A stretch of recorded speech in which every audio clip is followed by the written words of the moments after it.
Hi, everyone. My name is Paveen Ali, and I work as a professor of nursing and professor of gender-based violence at the University of Sheffield. In this small video, we are going to talk about ethical issues when conducting systematic reviews. So the title is Ethical Issues and Systematic Reviews.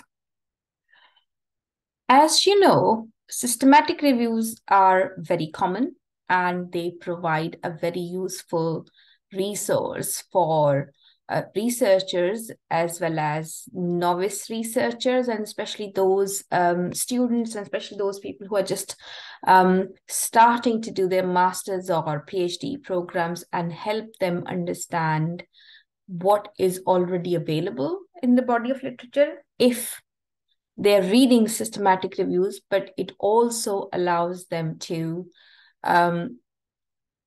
assess what is already available, identify the gaps in the body of literature, and specify their research questions.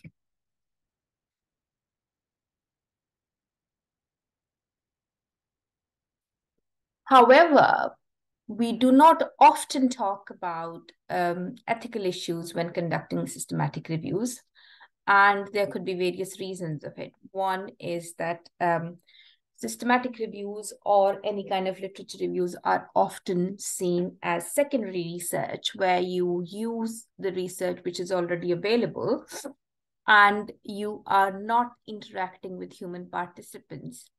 It's the articles which are already published or reports which are already published that's we want to look at.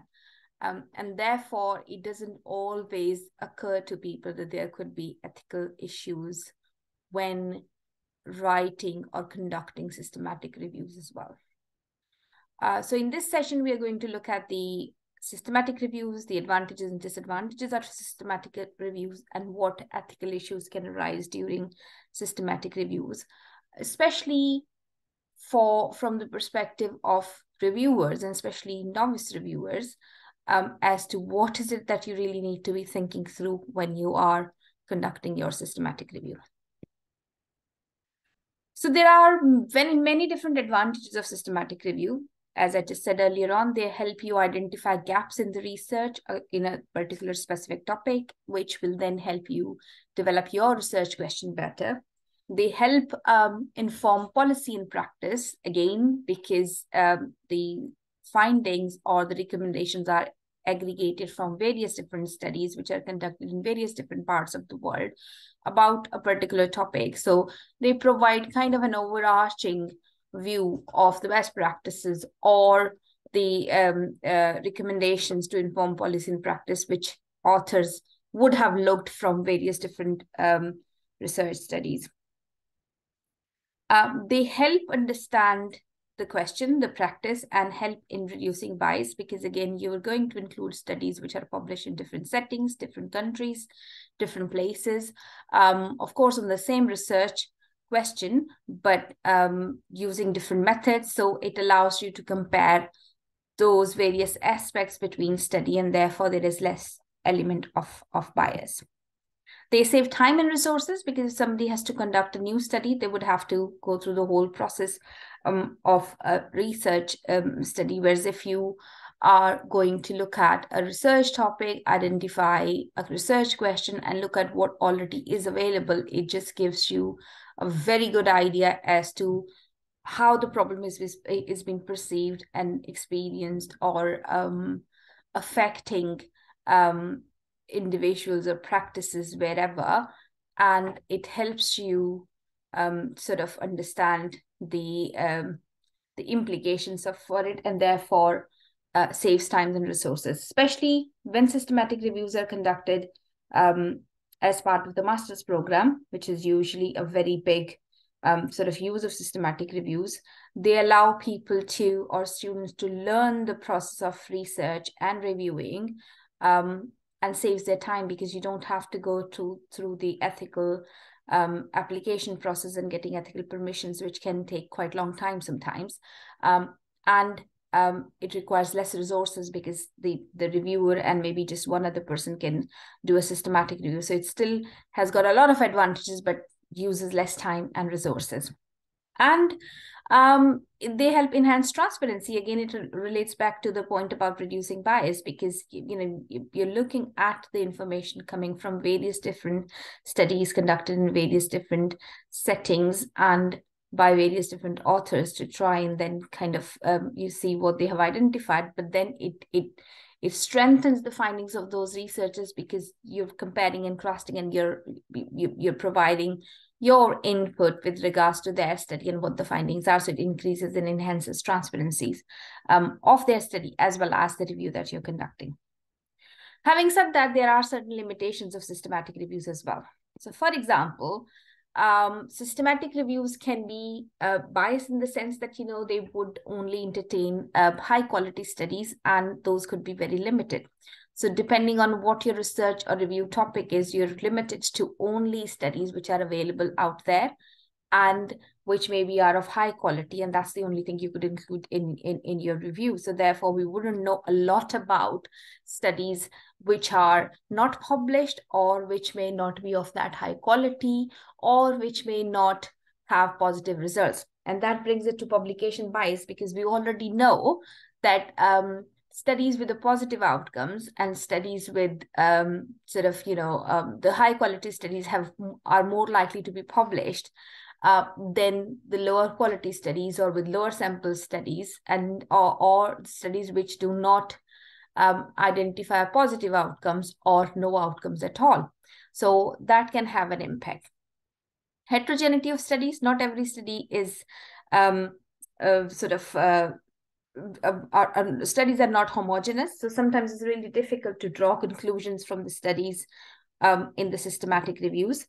There could be potential of errors in the review process, and that can then have an impact on the findings or on the implications of the systematic reviews for others to understand.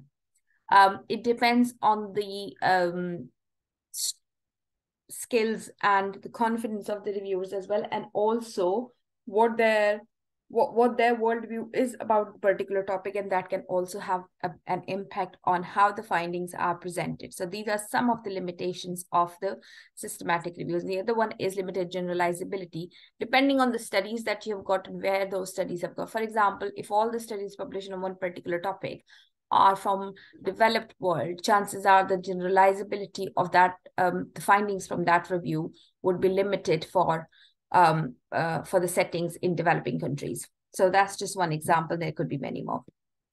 And here it says time and resource intensive. Well, earlier on when I was talking about advantages, I said it saves time and resources when you're conducting research, but then at the same time, it's resource intensive when you have to look for the articles published in various different journals. You need to have access to those journals, and people would have submitted or made those articles available on channels where people are, researchers are able to identify them and use them. And if that's not being done, then the reviewers would have to identify those articles from various different means. And if you are somewhere in a developing country, in any institutions, your institution may not subscribe to the best journals, and that may have an impact on what resources you have available to do it. It needs skills. It needs the ability to analyze things effectively. It needs the time commitments to it, and all that can be a limitation depending on how you use it. As I said earlier on, we don't often talk about ethical issues in systematic reviews because people just believe that, they have already been taken care of. Having said that, when as a reviewer or when you're doing a systematic review for your studies or anything or for any other purposes, it's important that you look at or consider various ethical issues. For example, appropriate selection of studies is one thing. So making sure that studies are included appropriate, your inclusion and exclusion criteria is appropriate, and it relates to the review question so that it doesn't exclude any studies which are related to the review questions, but they're just kind of not included because of the bias. So clear thinking about what inclusion and exclusion criteria is to be able to identify appropriate studies into the review is really very, very important, and documenting is very, very important. How do you extract the data? It may be now, how do you extract the data? What sort of data you're extracting? Are you answering questions only, an open-ended questions, which gives you a chance to look at both positive as well as negative outcomes? Or are you only looking for a certain type of maybe only positive or only negative sort of outcome and or the message? And that can be biased in itself. So therefore, it is important to stay open-ended, or at least define why you want to look at a question in a certain way, and therefore how you have extracted the appropriate data from it. Sometimes it is possible that when you're extracting information from reviews, that you know more about the participants in those studies than the actual researcher may be, because how they are presented and how you have what they tell you about the particular participants or the particular research topics. So it's just making sure that we are not disclosing, or we are not harming participants in a way by putting them more sort of in public and infringing their privacy or confidentiality. Another issue is with regards to informed consents. Participants usually have provided informed consent for the purpose of the research that they have been participating for. Nobody usually asks them that the findings or their quotes or their data would be used for a systematic review later on. So that is another ethical issues that we need to think about, and the implications of it. Again, I talked about the importance of confidentiality, and this is something which is really important to consider and make sure that you have looked through and thought through if there are any aspects which are affecting confidentiality. Conflict of interest, if the authors have any conflict of interest, or the reviewers have any conflict of interest. So again, it goes back to the fact that, if you wanted to look at questions from a very specific perspective, so it can give a very biased sort of result. So for example, if you were interested only in looking at the COVID-19 vaccination and it's how they cause and the complications associated with it, so you will only be looking for studies, or only be including studies which are talking about complications and not the other way around, which then means that you can end up providing a very biased results. And that's just because your own worldview was like that, or it could be because of a job that you're doing, or your job role requires it, or it could benefit your research or something else. So, what sort of conflict of interest are there, and how they have an impact on the research study and or the review, and the findings of it could be another issue. And we talked about publication bias, that often studies are published with positive outcomes, and studies are usually included which are published in high impact factor journals or high quality journals. So therefore, research which is published in gray areas or low quality journals or in another languages is usually not included. So that can have an impact on what findings are presented and how implications are written. So these are some of the ethical issues that needs to be seen. So for it, I just thought to give you some example. So for example, a systematic review investigating the efficacy of a drug of a particular condition includes studies that did not obtain informed consent from participants. So again, we talked about that, informed consent is usually about that particular research, but one issue is that when the studies are included into the review, we don't need the informed consents. But this one is talking about another aspect, that you've included studies into the systematic reviews, but while doing so, you've also included a study which has not obtained informed consent from participants. So is that then ethical to have that study into the systematic review, or is that unethical to have that study into the systematic review? And how is it going to have an impact on the findings and the implications drawn from it? So that needs some thinking through, and therefore clear explanation Another example here is a systematic review investigating the effectiveness of a particular intervention, which includes studies conducted by the reviewer or review authors leading to a conflict of interest. So if you are conducting the review, you are one of the review authors and you are including the studies which are published by yourself and maybe reviewing it by yourself, is that ethical? Is that not ethical? How would that have an impact on the overall quality of the review, and how would that have an impact on the implications that is drawn from such a review? So these are some of the issues that we need to think through. It doesn't necessarily mean that we should exclude studies conducted by reviewers, or we shouldn't have a study which has not obtained informed consent. It is about making sure that we understand the situations effectively, and then we cater to those situations and mention that into the systematic review effectively, so the readers can make an informed choice and the results are presented in a transparent way. So what can we do to address such ethical issues?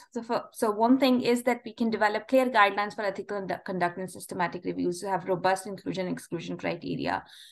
Consider potential of bias in included studying, and how they would have an impact on the review. Working with institutional review boards or ethical committees to ensure that all ethical issues are appropriately addressed, especially when we are conducting research. So for people later on when they're doing reviews, it's also considered. And if you're doing a systematic review and you think there could be some ethical issues involved into it, consulting ethics committees and review boards is also a good idea.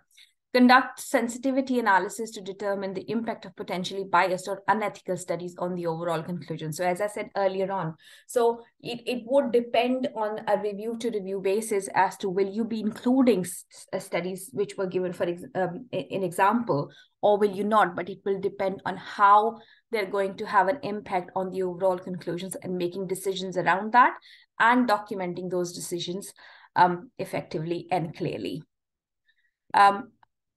So finally, systematic reviews are a valuable tool in the scientific process, but they can also raise ethical issues, which must be addressed. And by understanding the advantages and limitations of systematic reviews, as well as the ethical considerations, reviewers can ensure that their work is transparent and of high quality.